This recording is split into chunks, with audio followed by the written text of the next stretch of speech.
Hey, my name is Nico from the band Whorticulture, and today we're going to talk about the lyrics for the song The Benefits of Torture.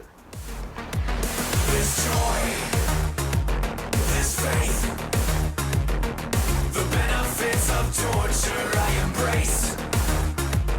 This love, this grace, the benefits of torture I embrace.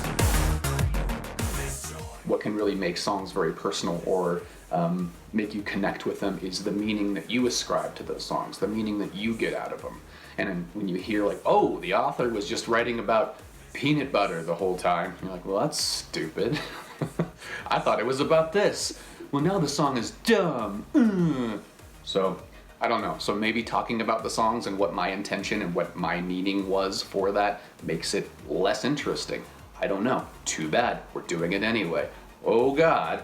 I always write the music first. That's what comes naturally to me first. And then I usually write the lyrics second. And for me, it's about how the actual music itself makes me feel.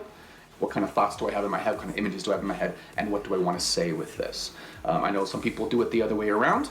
Start with lyrics and then build music around it. That's just not what I choose to do. So in this case, when I'm writing a demo for a song, in like an early version of something, kind of like a proof of concept, if you will. So I always have a sort of placeholder vocal line in there. So I get my melody to the song and I sing it and I'm like, okay, I like the sound of this melody. And then what I will do is, since I'm not writing lyrics yet, I will actually just put in, I was about to say nonsense words, but that's not true. I'm not making up my own language. I'm just using whatever random words come to my subconscious, because the point is to get it done quickly. So I will just pick up words when I'm listening to this, whatever song I'm working on, and just put them into the melody that I've created as, again, a placeholder. And then once I go back and write lyrics, I'll write the real thing. But sometimes, in this little subconscious process of feeling the song and just singing whatever words come to me, just to have something to sing, sometimes I get lucky. I will, I guess, be influenced by how the song feels, and certain words will just come to me. And I'm not saying that like it's some sort of like miraculous process. It's just my subconscious reacting to the sound of the music, which makes me think of certain words. It's not special. But it's nice when you get lucky sometimes. So in this case, this particular song, this is a piece of paper, this is not a song, but this particular song is more aggressive. It's darker. It has almost a sort of a menacing, disturbing sort of vibe to it. So naturally, those type of words will be more, prominent in my mind without even really thinking about it. I'm not going to be singing a lot of stuff in general about rainbows and puppy dogs, even though everyone loves those. I was seeing a lot more like violent imagery, almost horror type imagery, even though I'm not necessarily a huge fan of horror, which is weird. I'm in the goth scene. You're not a huge fan of horror? What? What, man? It's crazy. So I had a lot more of that type of imagery in my head, so I was finding words like, for instance, torture coming out very easily. And then there was this other feeling I had when listening back to the demo of there's some sort of almost pleasure, like something masochistic. And I don't, like I said, that was just what I got from listening to the song. There was this, some sort of pain, but there was an enjoyment of something being dark. And as I was singing it just a few times, again, not too many times, just like, just find something and fucking record it and get done with it. I came up with the phrase, the benefits of torture, and then I didn't finish it yet. Just the benefits of torture, da, da, da. I was like, well, that's cool. I like that line, that's fun.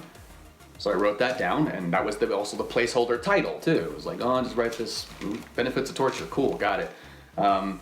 So everything came from that. Everything else just sort of came out of that title.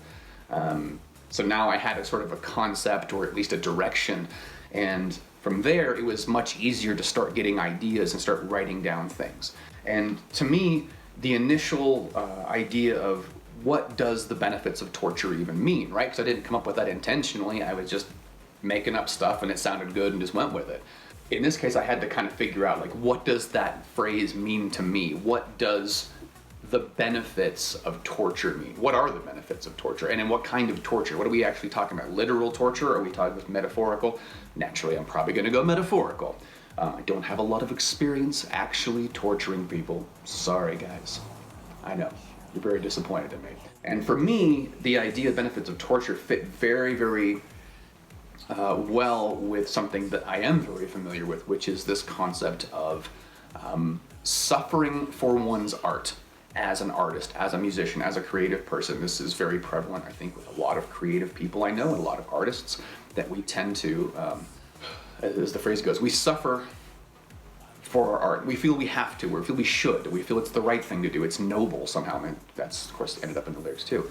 And this is something that I've sort of dealt with most of my life, where I have put a lot of my own enjoyment of life and my own happiness and things aside, living everyday life, and just put all my eggs into one basket, which is working on music or any other creative project that I wanted to do. That was it. That's all that mattered.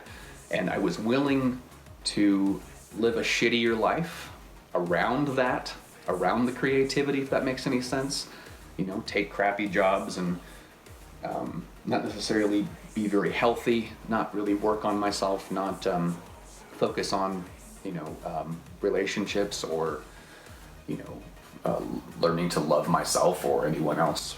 It was just creative stuff all the time, and life sucks until I do the creative stuff. Then that was what made life worth living, and I was willing to make that sacrifice for whatever reason. That's what I chose to do, and I know a lot of people do that. I'm friends with a lot of these people. Some people still do it. I've chosen to try to live a more balanced life now. So less dramatic, but I'm a little happier, which helps. But tapping into that whole feeling of suffering for your art, sacrificing everything that might actually make you happy just for that thing that gives you a sense of meaning and purpose. And of course that could apply to anything that can do that for you. And I know that for me, I am an extremely non-spiritual and non-religious person, but I would say that creativity and music is the closest thing I get to something that resembles spirituality. I don't ascribe any supernatural things to it, but the feelings I get, that feeling of being connected to something bigger than myself, even though I know it's not a thing bigger than myself, it's just me doing the things I do, tapping into my brain and my experiences. But that feeling, though, I understand the feeling of connectedness, of having that sense of purpose and meaning, is very similar to, obviously, as I just said, something religious, something spiritual. And there is a lot of religious imagery that has to do with suffering, has to do with pain, has to do with martyrdom, self-sacrifice, torture.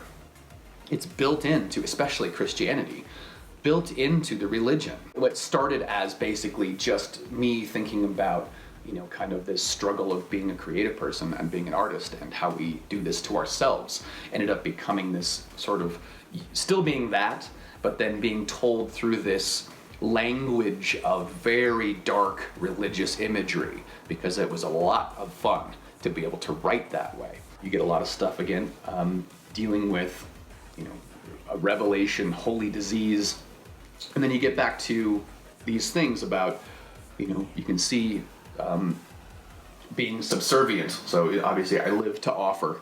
I am your servant, drawn to your altar, and I will not repent. So you have a lot of stuff, again, about being the subordinate to some sort of cause, which, again, have that in there. But there's this back and forth, as I've mentioned before, where it's not entirely negative, and I tend to like things that are not just black and white, where it's like thing good or thing bad. That's boring to write about, I think. I tend to like things that are gray areas or mixed, or have some, here's some upsides, here's some downsides, let's live in this weird in-between place. What does that mean? I think there's more emotion there. I think personally, that's just me.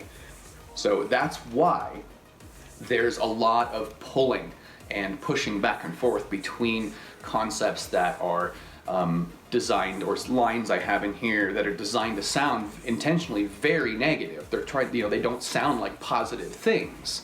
There's a lot of imagery, again, of torture imagery, right? Naturally.